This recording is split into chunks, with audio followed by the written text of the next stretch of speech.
219 զոհ, 22 անհետ կորած, ավելի քան 300 վիրավոր։ Մահաբեր պայթյունը բռնի տեղահանության օրերին։ 9-ամսյա շրջափակումից եւ 2023 թվականի աղետալի պատերազմից հետո արցախցիների տառապանքները չավարտվեցին։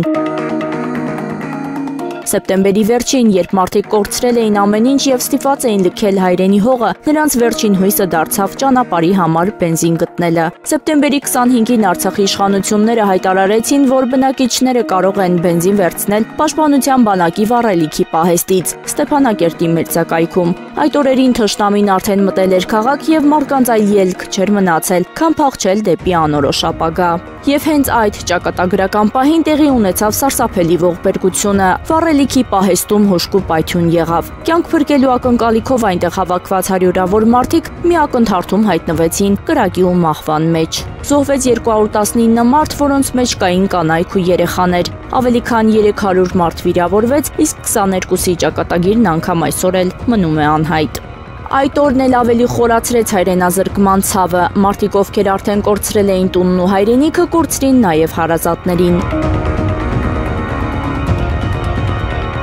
Արցախից հեռացող հազարավոր ընտանիքների հիշողության մեջ սեպտեմբերի 25-ը հավերժ մնաց որպես խավարի ու կորուստների օր։